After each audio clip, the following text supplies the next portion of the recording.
Congratulations. Welcome to yet another Money Magic podcast. So today I've got a treat. I've got one of the Money Magic students. You guys know the Money Magic podcast is based off of the work that I do in the Money Magic course. And Nolitha is going to be here to talk to us about her work and what she does. If you've just joined, welcome. My name is Vangile. I am the host for the podcast. I'm also the founder of Wealthy Money. I help mainly women of color heal ancestral money trauma so they can fall in love with their bank accounts, increase income, and live their best lives. So welcome, Nolitha. Thank you for being on today's podcast. Hello, Van. Thank you so much for the honor of being invited to the podcast. I hope I add value. No, you definitely will. So before we start, please share with us, who are you as a soul? And then tell us what you do for a living.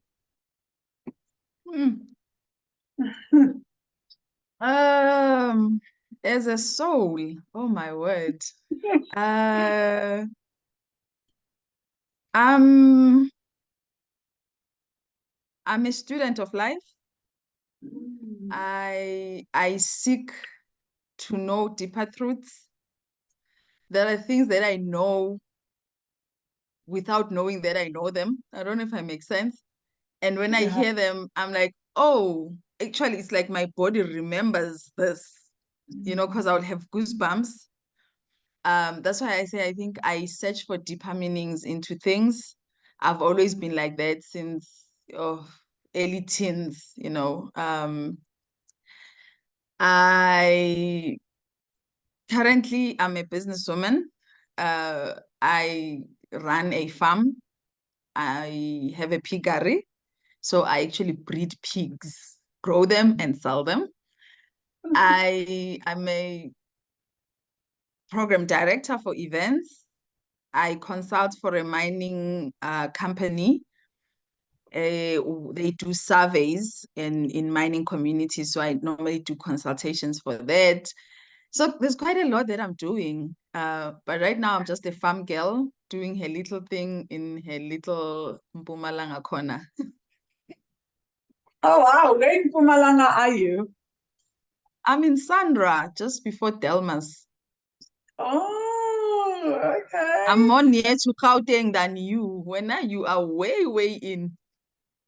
Yeah, I'm very in. Well, now I live in Cape Town.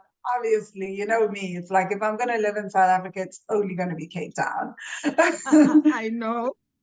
I need the ocean, but I need the ocean, the mountains, hiking, lots of vegan food. So, wow, can you share a little about yourself and what led you to become interested in financial transformation and even ancestral money trauma?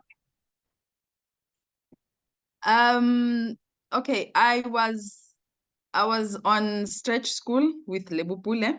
That's how then I got to know about you through her.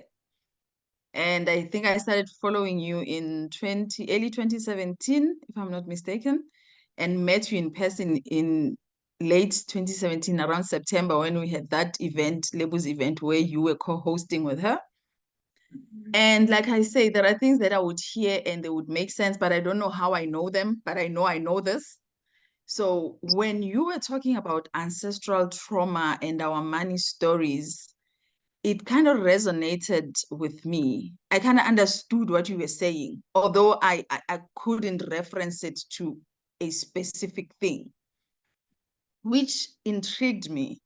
And it made sense that our money stories are not just my story as Unolitha and an individual, but it's an intricate, complex, combination of my lineage, where I come from, my mom, my dad. They influence how I see money, how I act with money, how I spend it, how I save it, how I invest it.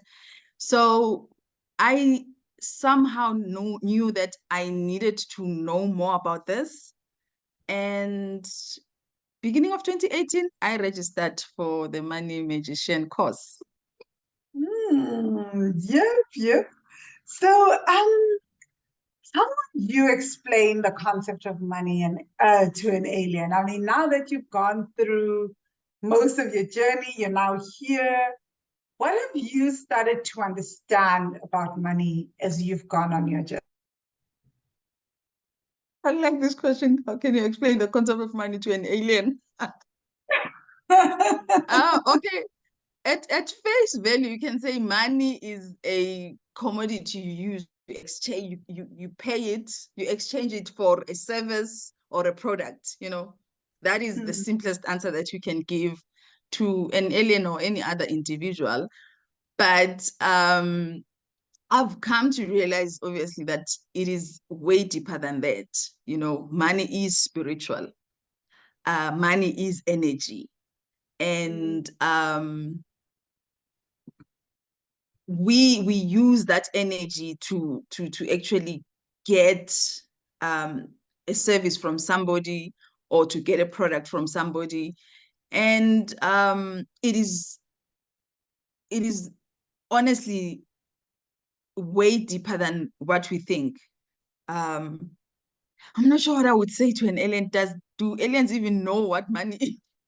Do they No, even they use don't. it? That's why I love them. I love Do this they even question. use it in Mars? Yeah, so let's say that an alien arrived and said, "What is this money thing? I hear people talking about it. Your hip hop songs reference it. Why do I care?" Yeah, well, it's something that makes the world go round. So you have it, you able to make your life easy. It buys you ease. It answers certain questions in your life. So that's what money is. I love that it buys you ease, but it answers certain questions in your life. I have even more questions now. But thank you so much for sharing that, Nolitha. So when did you first realize that your financial situation wasn't about numbers? Yes, you understood when we met up that it's like it's deeper. It has to do with our lineage because you could see similarities between yourself, your mom, your grandmother. But when did you realize that your financial situation wasn't just about the numbers and budgeting? And was there a specific moment that made you go, yeah, this is really beyond budgeting now? Um, I think I started working very early. I think I was 22 when I started working. And at 22, you have all these wild, crazy dreams of what you want to achieve with your salary. I'm going to do this. I'm going to buy this. I'm going to do this. I can afford 1, 2, and 3. And I've always been big on budgets, even earlier, as early as that, as age 22. But I would make a budget, but never stick to it.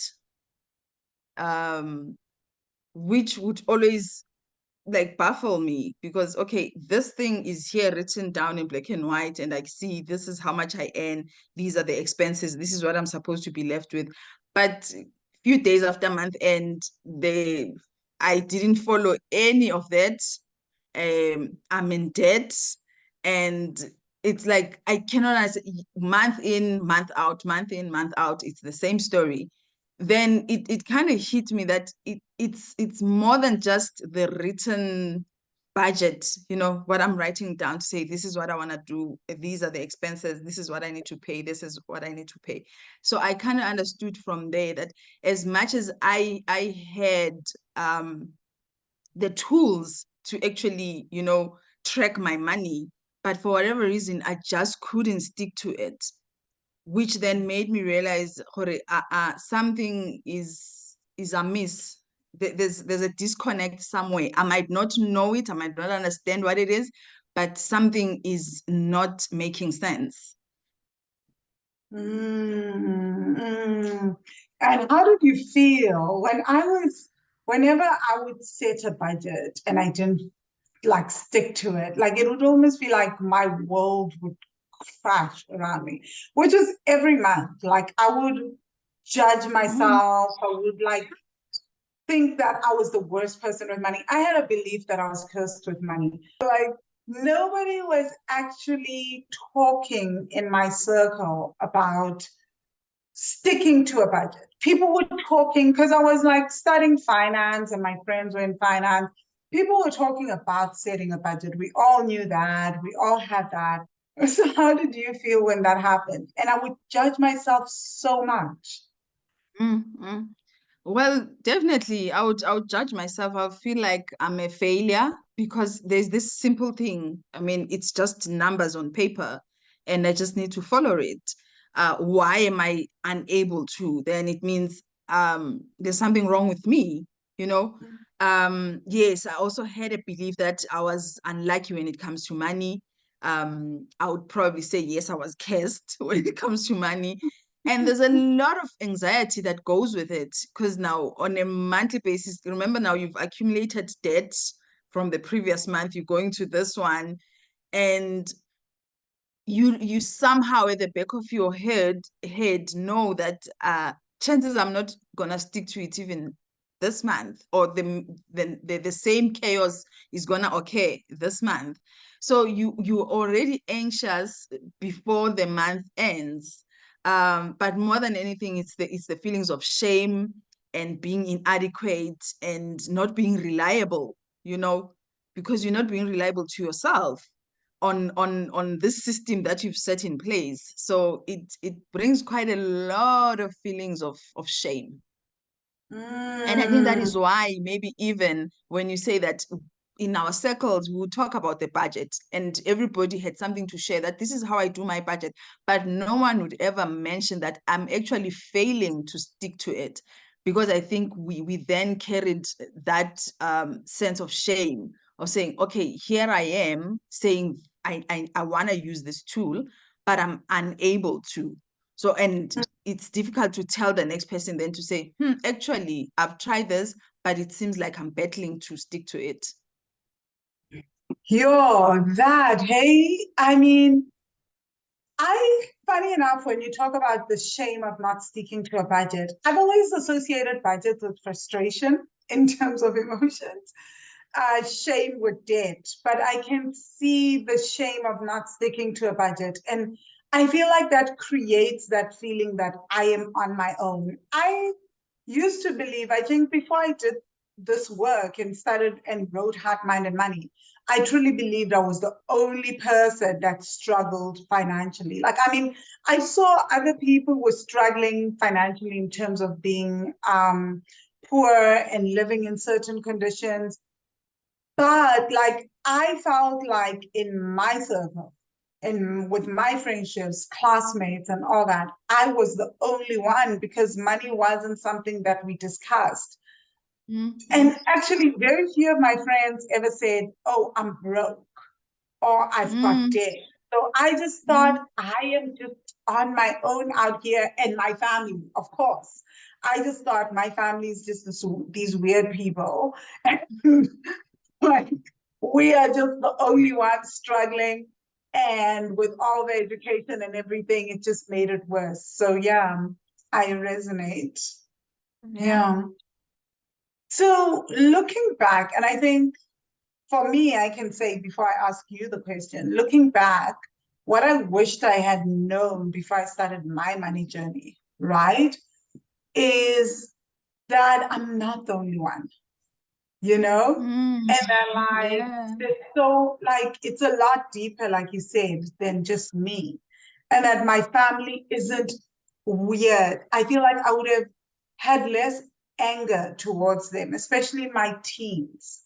So I'm just interested in what do you wish you had known when you look back before even starting your journey and really unpacking ancestral money trauma and understanding how your lineage impacts your relationship with money? What do you wish you had known about money? Hmm. That my mom was doing the best that she could to raise me and my sister with the little that she had. Mm, You know, as children, sometimes we have these huge expectations on our parents, because we don't understand the the workings of money. So when she's working, we know that it's payday today. So how can you say you cannot afford to do one, two, and three because you just got paid today? So that is one of those things that before even doing the course, I wish I had an understanding. But you get to know what you need to know when the time is right, I suppose. right? Yeah. Like, wow. And how does it impact us as women when we know how we reacted to our mothers when they didn't have enough money? How do we then parent our kids? How did that impact you when you became a mom and you remembered how you felt when things couldn't be afforded? Um, Funny enough, well, what I'm about to say, it does come up on the course when you are doing it. But in understanding that our parents' behavior sometimes become our behaviors with money. I became my mom in terms of not sharing with my kids my limitations financially, you know. Because when I grew up, money was an adult issue.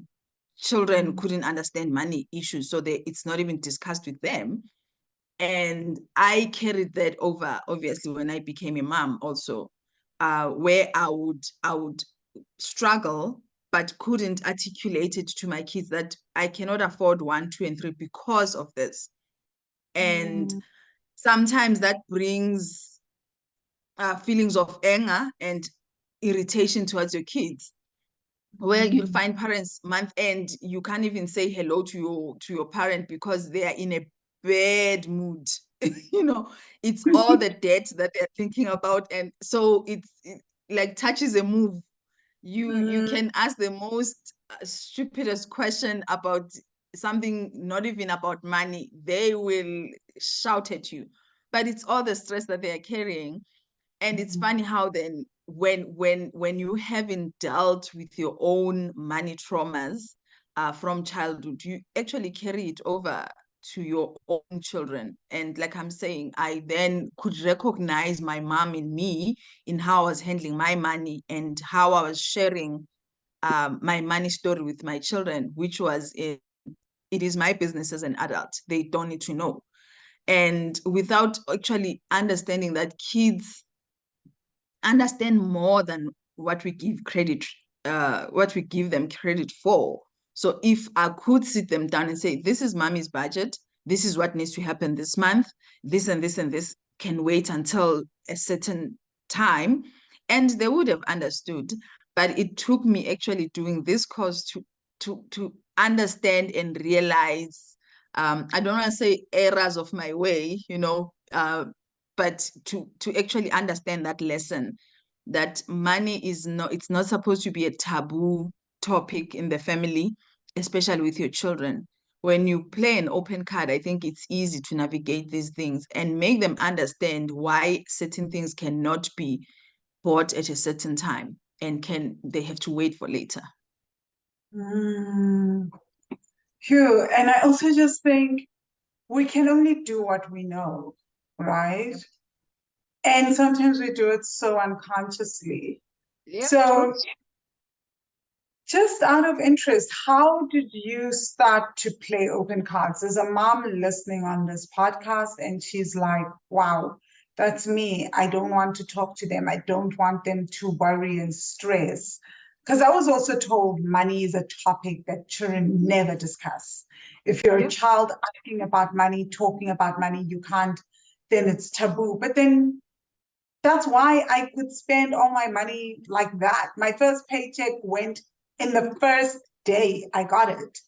By the Yeah. first week, I was completely broke because nobody had taught me how you navigate money. Somehow I was supposed to like magically become an adult and magically know, you know? Yeah, figure it out.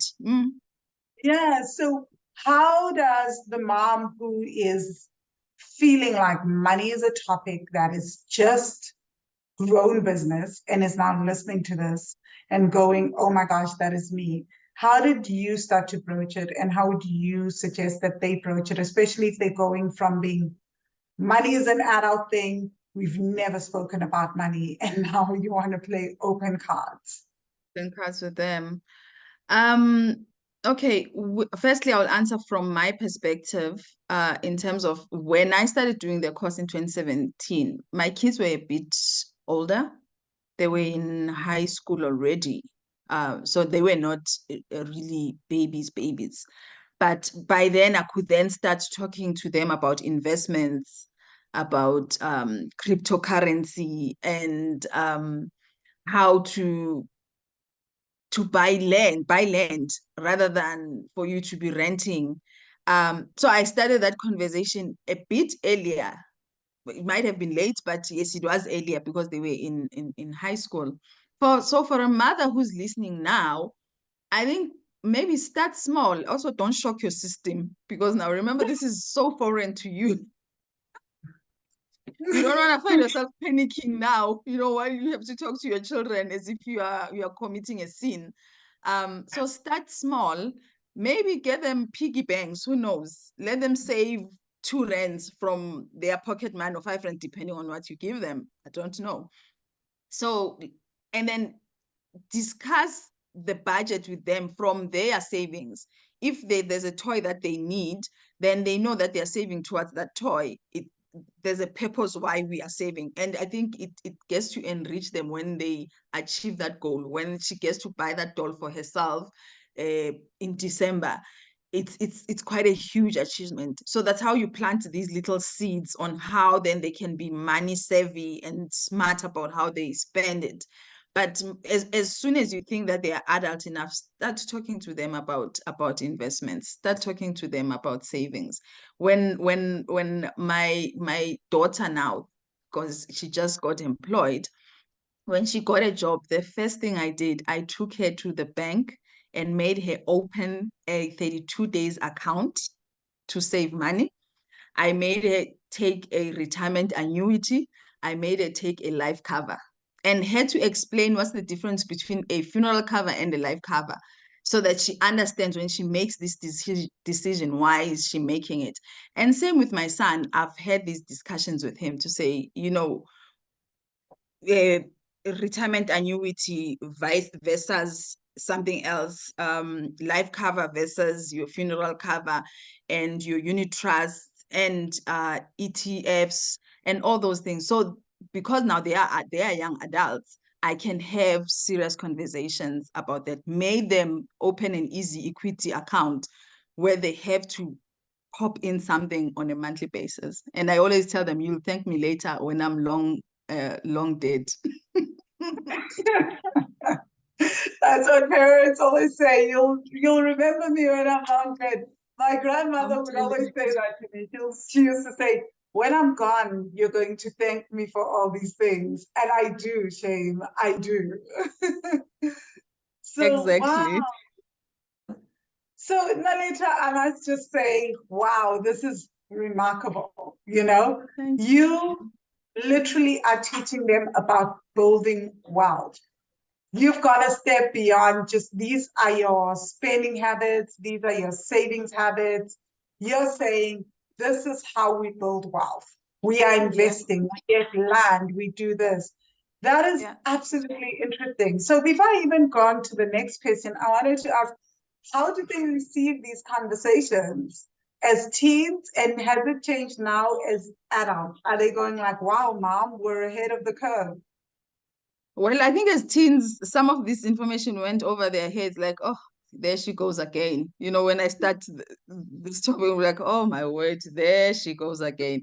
But I think now they have more appreciation of the information that I get to share with them, because yes, it does actually put them a bit ahead of their peers who do not have such information. Where when they start working, the first thing that they do is to rush and buy the fanciest car instead of opening an investment portfolio. So I think right now they actually see the value of what I'm saying. And like I say to them, that in years from now, when I'm long gone and they are earning all these dividends, they would be forever thanking mom when that notification comes in, to say, yeah, she did an amazing job. Yeah. I remember on Sunday I was watching a Scott Galloway podcast on Diary of a CEO, and he said something so powerful. He said, in 1987, a Ferrari cost $20,000. If you had put away in 1987 $20,000, left it in an ETF, never bothered to check it, and just lived your life, today you could buy 6 Ferraris at the would. Yeah. cost. That's so crazy. Crazy. To think about, especially when you think about how expensive Ferraris are.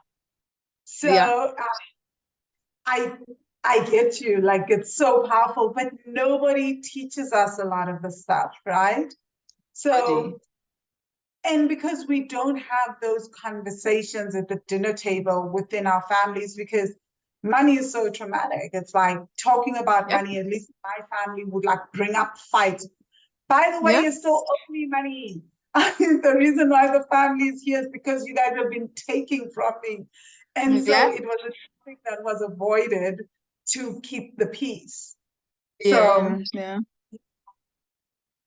when you first joined the Money Magic course, what were your initial expectations, especially when you heard healing ancestral money trauma? What did you expect?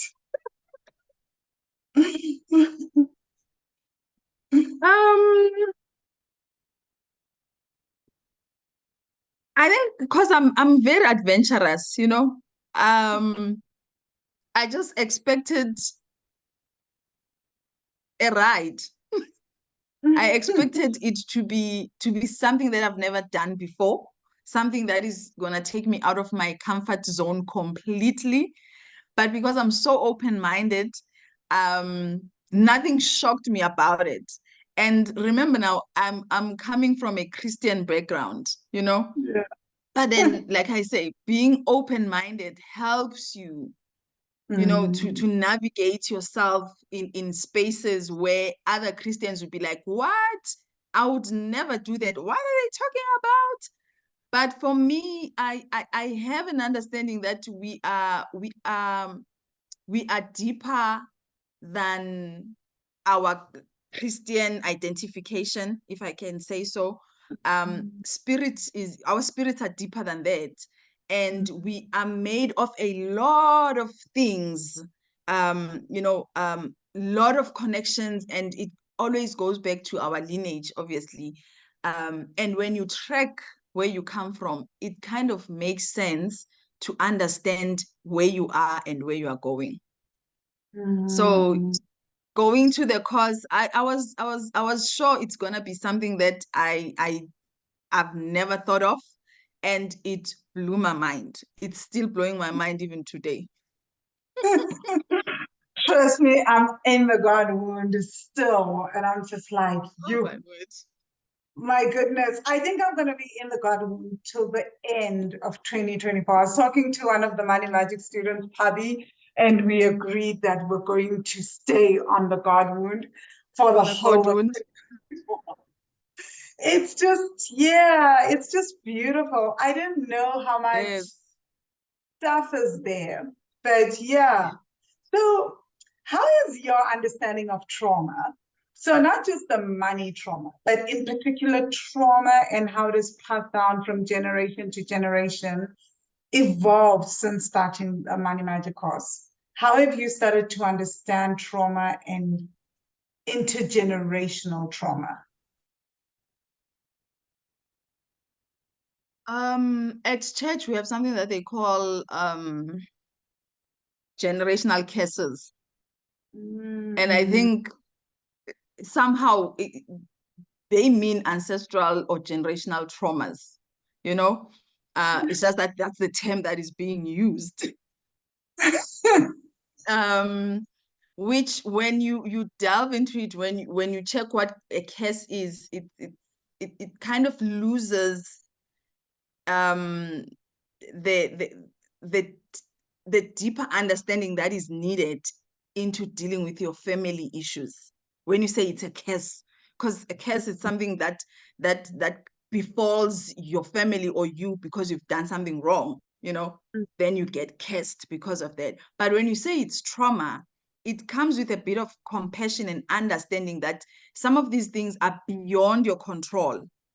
So you get into looking into your family traumas with a gentle heart, unlike when it says a curse, because now when a curse, it means somebody's at fault, has done something, hence we are cursed. But then you see that was the first understanding that I got when I started this course. And it shocked me also to realize how much we get to carry things from our past that we don't even know about. And I think one of the things that slavery and apartheid and probably to some extent religion did was to disconnect us to our history. And I think the founders of all these institutions that I've mentioned, they understood exactly what they were doing. That when you disconnect a person from their history, you actually are making them something that has no direction. You have no foundation. So if you do not understand your lineage, you can never understand who you are and where you are going. So doing this course, it brought me closer to my grandfather who has long passed. It got me closer to my grandmother who has long passed, because I got to understand who they are as a people, as individuals, and people who were doing the best that they could with the little that they knew. And growing up in those times of apartheid, and there were so many restrictions for Black people, and the things that they were able to achieve, it's mind-blowing to then backtrack and find that history and understand, oh, okay, so when my mom and dad divorced, as much as it affected us financially, me and my sister, because now my mom was on her own, but then there's also an emotional trauma that goes into it, hence the intensity of your cause, because I'm still struggling with healing the father wound till today. I keep running away. I keep attempting to start it, and I would do the first meditation of the first lesson, and I would run because it is so intense, and it demands you to go into those places that you never dreamt you could ever go, or that you didn't even realize existed, the traumas that you didn't realize existed, So it's been very interesting.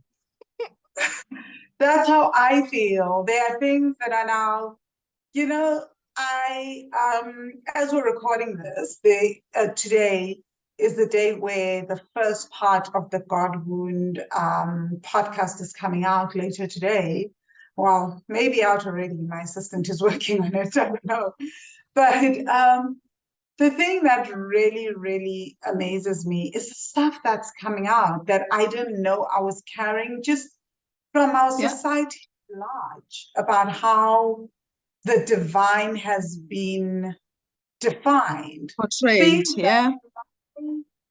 little self-carried. Like, I thought after all these years in Tantra, I'm good with my sex stories, In the God wound, they are coming out. I'm like, my little inner child is like scared of burning in hell, going to hell. I'm just like, Yeah, oh my gosh. it's I'm like, the crazy. way that sex education happens is so hectic for children. And I'm just like, this is hectic. And also money being the root of all evil, all that stuff, things that I did not expect to find out.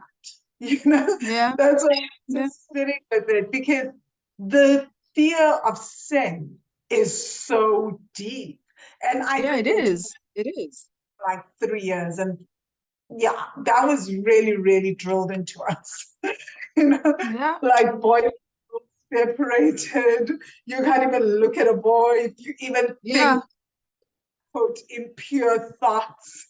yeah. Yeah. You are the biggest sinner of them all, and these things get to be embedded in your subconscious, and without even realizing them, without even understanding how they affect our behavior as adults, because sometimes you get triggered and you are not even sure why Mm, about a certain topic, but it's because of the things that get drummed into our heads as mm. young children. Whereas Oh, if the sex education was approached in a way of explaining how divine,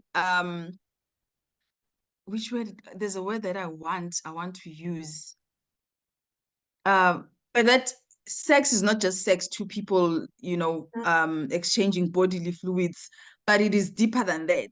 And if we get to explain that to people, that it is, sex is sacred, that's the word I wanted. Sex yeah. is sacred.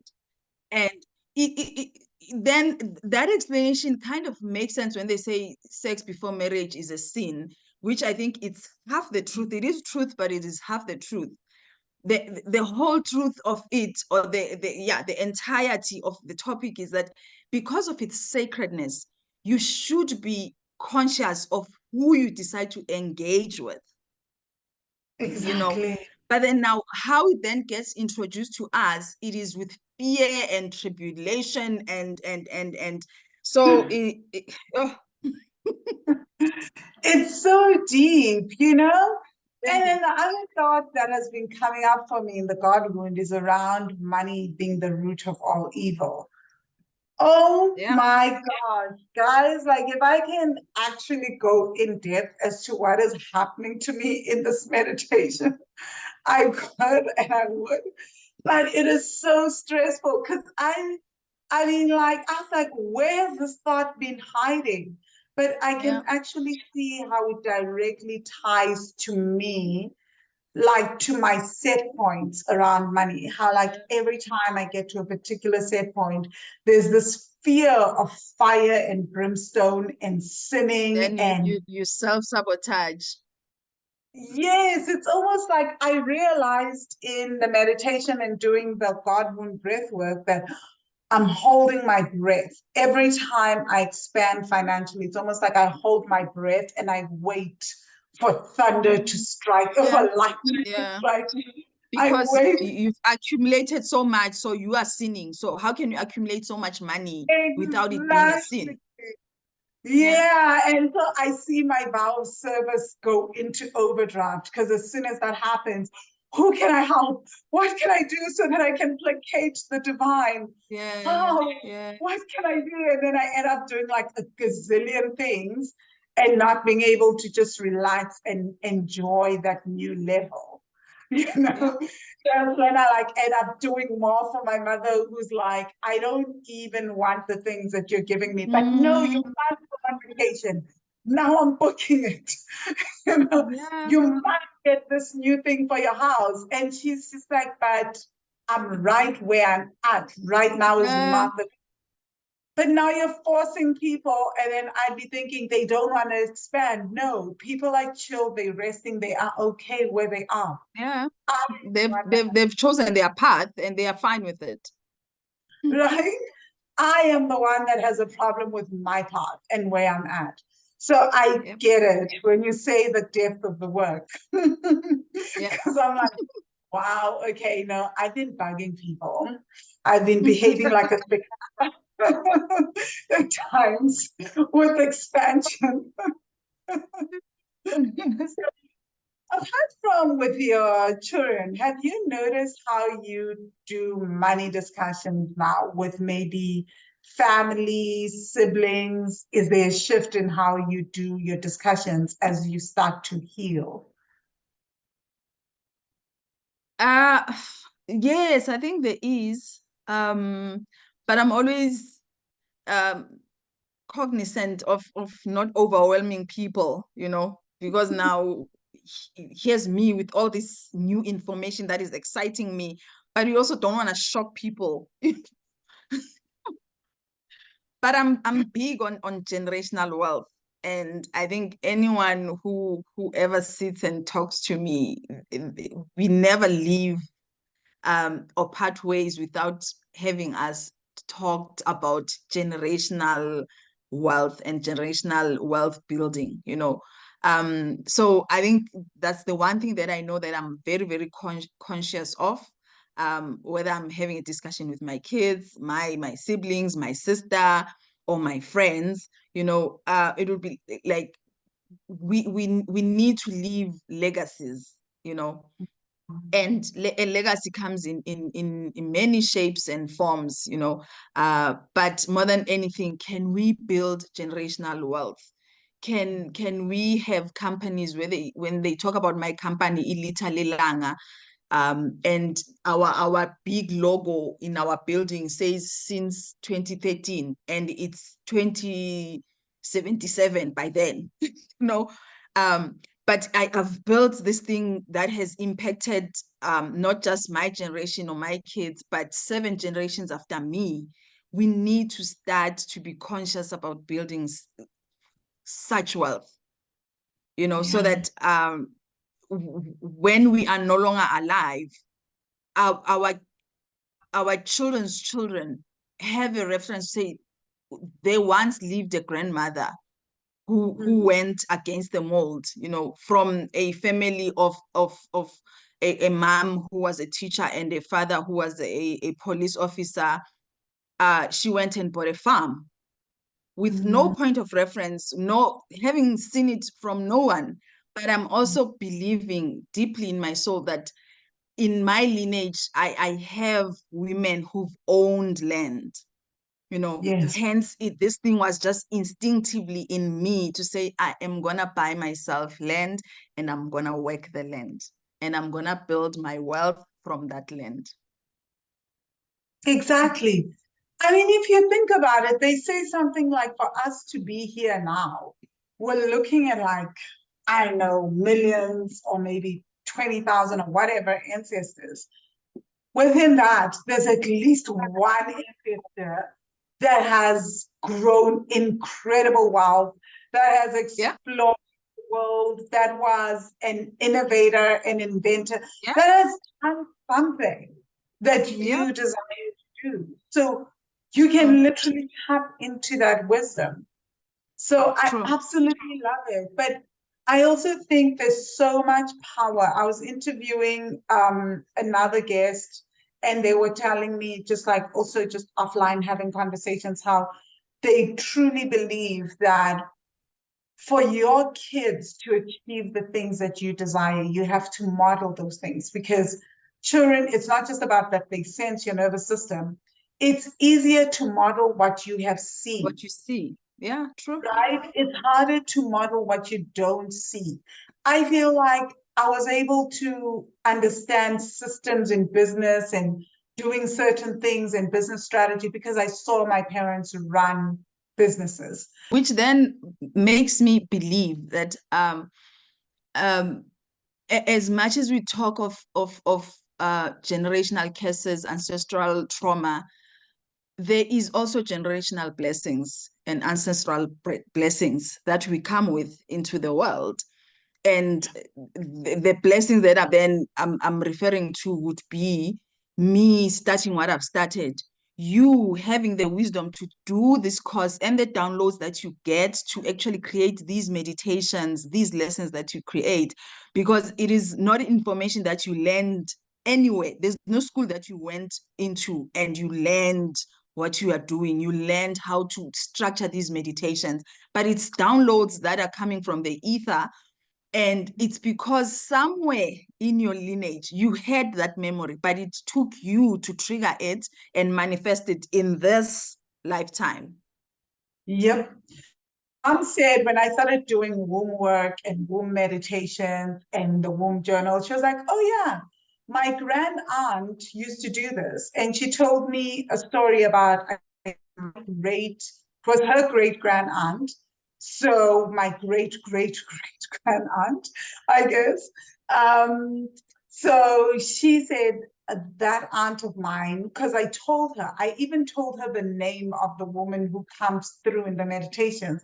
She's like, that's my great grand aunt. I was like, what? I was like, because there's this woman, her name is this is how she looks like. And she comes and she's the one that tells me some of these meditations and everything. And she said to me that your great grand aunt was doing cesarean in South Africa before the West even knew what cesareans were and before they opened up clinics for cesareans.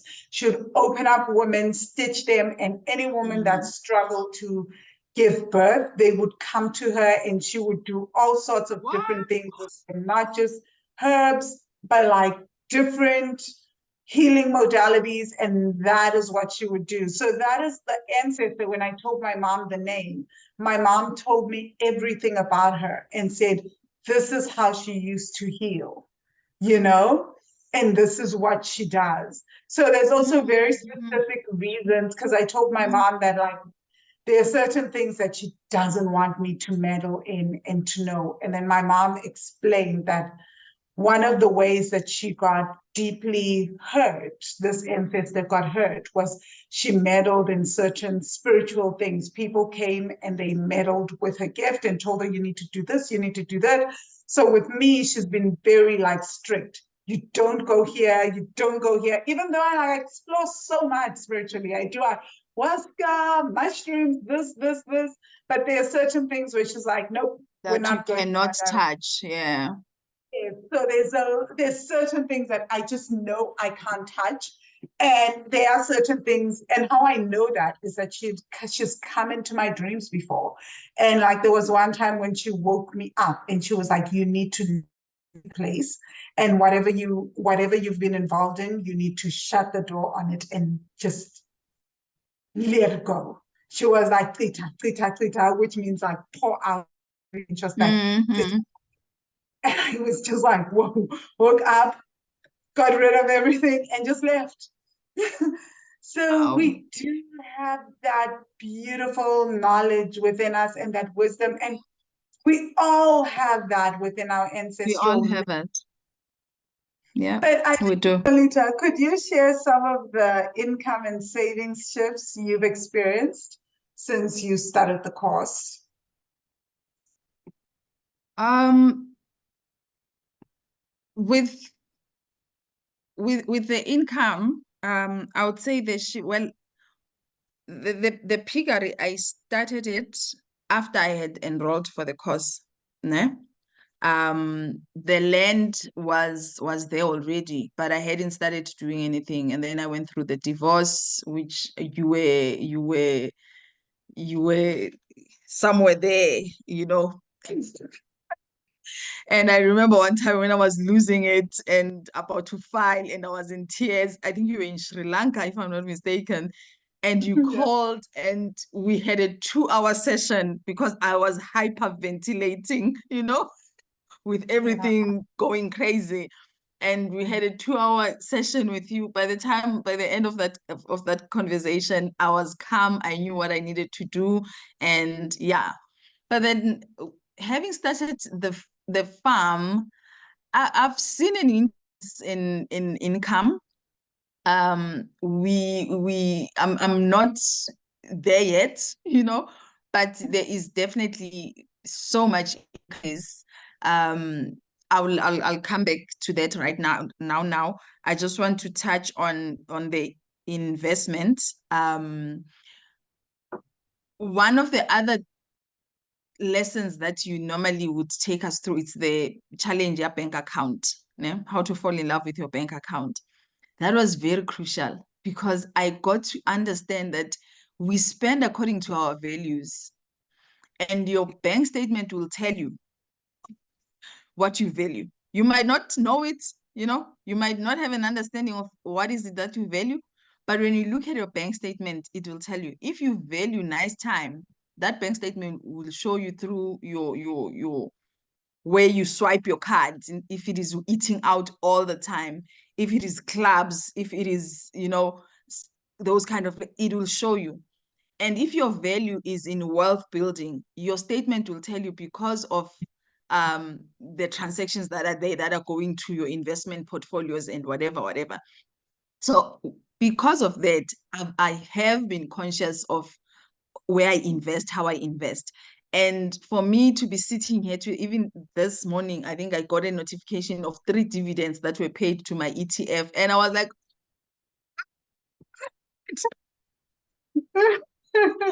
but it took me, going through the motions of this course and understanding myself and what I value, what I want to change with my money, because I want to tell a different, better story. For me to then start investing and know where my money goes to and see the results of it. And when it comes to the income, when I started the piggery in 2022, it was around February. I got 3 little piglets. They were about 2 months old, 1 male, 2 females, and grew them. I know that reaction from you, because you're thinking, I know. Yes, they were little tiny piglets. So grew them around July. We started breeding. So they started mating, this 1 male and these 2 females. By end of 2022, we already had 23 piglets from those 3 pigs. No way. I swear to you, by end of 2023, they had given birth to another 29 piglets. Right now, I'm sitting at about 9 females and 1 male, big ones, the ones that are our breeding stock. And as of yesterday, because 1 gave birth yesterday, we had, since February this year, we've had about 88 piglets in total.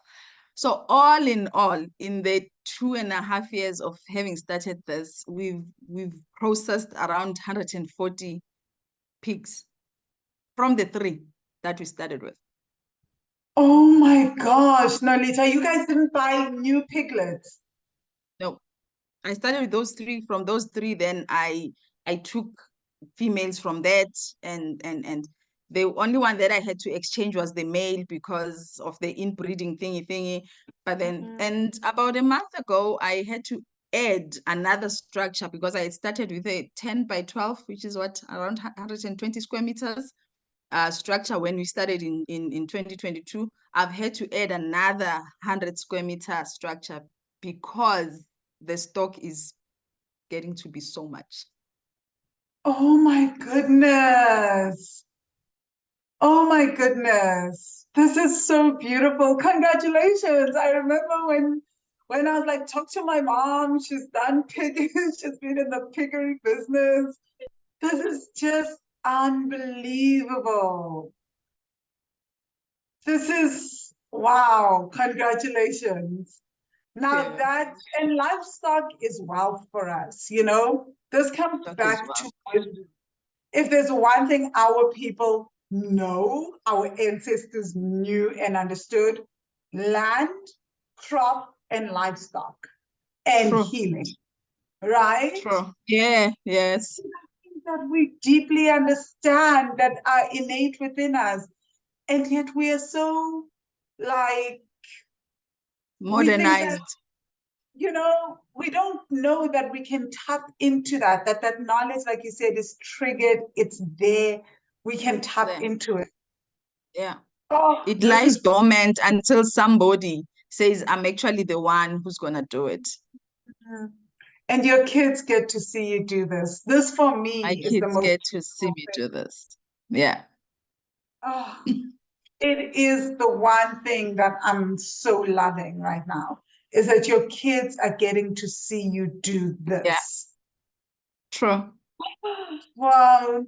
So I've got the second last question is, I know that some people listen to this podcast, they watch my live videos, and they think, oh, this is what Van does. This is what she does. I don't need to go into the course. This is enough. And this is where my breakthroughs will come from. What would you say to those people? If why would you say what would you say to them? Yeah, let's just say that. Yeah, okay. Listening to Van on the podcast and her live videos and read her books, it helps to understand what she's all about and what she teaches and how where she takes you, you know. But this course, I think it's on another level. It opens you up so much. It takes you to places that you never knew existed in your life and in your history and in your background, you know. So if you want to go deeper into money matters and healing your money story, then the podcast and the books and the lives are not enough. Because like I say, we on the course you do meditation on meeting your inner child, meditation on healing the inner child, meditation on meeting your spirit of money, meditation on healing your mother wound, meditation on healing your father wound, the God you know that some of us didn't even know that we have, you know, until you actually get to the course and you're like, what? I didn't know I had a mother wound until I started doing the course. Because to me it was like mother wound. I'm like, no, I have the greatest relationship with my mother, but that's not what it's about, really, you know. It's the residue of her trauma that gets to affect me that then creates the mother wound. And I need to then heal that trauma from my mom, you know. So the course takes you way, way deeper into the deepest depths of your soul. It is super intense, super, super intense. You will cry. And I'm talking about the ugly cry, yeah, Oprah. You know, when she says, I did the ugly cry because there's snot, you will, oh my word. Yeah, no.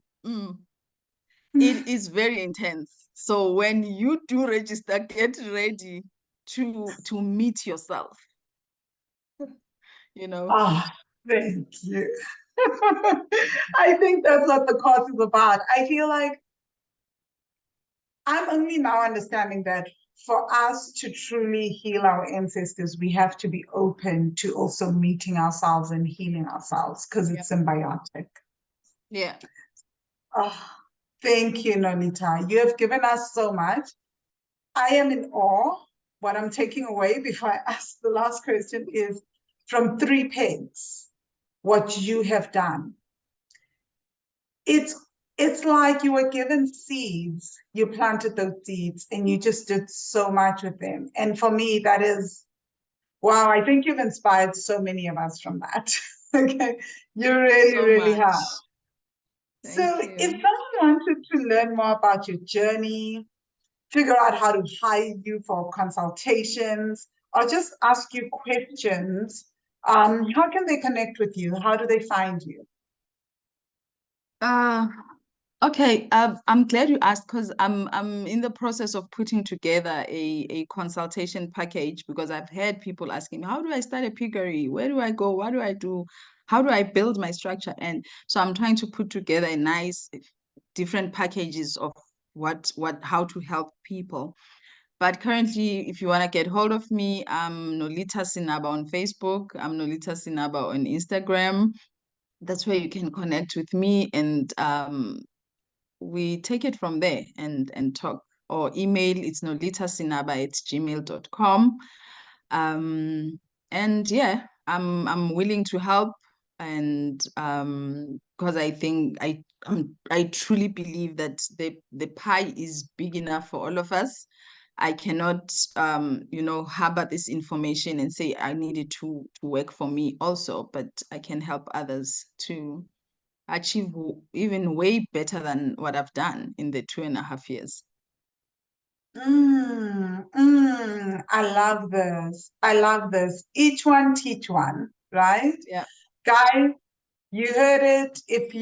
I know there's people that have an interest in livestock and farming. Please reach out to Nolitha, ask, consult, do the things. Having support is what really helps us grow. We learn from the people that have gone ahead of us. It makes a huge difference. And if, as you're listening to this, you're like, oh my God, the Money Magic course sounds so amazing, then definitely check it out. You can go to wealthy-money.com/money magic. Again, wealthy-money.com/money magic. The course is open for registration. Feel free to sign up for the course. And when you do sign up, you get a consultation with me. So you get a 1-hour discovery call with me. And then you also get 1 month with Nolitha. You get access to where she'll be teaching you about working with your womb and working and looking at your bank account, going in depth with her in the bank account challenge for a full month. You get complimentary access to the bank account challenge when you sign up for the Money Magic course. And you also get 2 coaching sessions with Nolitha in that first month, and you get access to her via WhatsApp throughout the month. So definitely, if this is resonating with you and you want to start changing your financial behaviors, not just for yourself, but also generationally. We're not talking about discipline and just budgeting and following a script. We're talking about changing things at the deepest root so that they can also change for your children, their children, and your children's children. Then definitely go to the Money Magic course. If you have any questions, you want to have a discovery call with me, I do discovery calls around the Money Magic course. Any questions that you have, feel free to email me, vangile@wealthy-money.com. If you're on my mailing list, feel free to DM me and you'll find me on the socials. Just look for Wealthy Money. Ask any questions whatsoever. And of course, as usual, if you guys found this so valuable, you found Nolitha's story extremely valuable, you know someone who's going into farming, someone who has children, and you know that they want to change how they talk about money with their children, please forward this to them, forward it to family members, to friends, share away, leave us a comment on YouTube, leave us a review on Spotify and on iTunes, share away. Thank you so much. And I'll see you guys in the next Money Magic podcast episode. Cheers. Bye.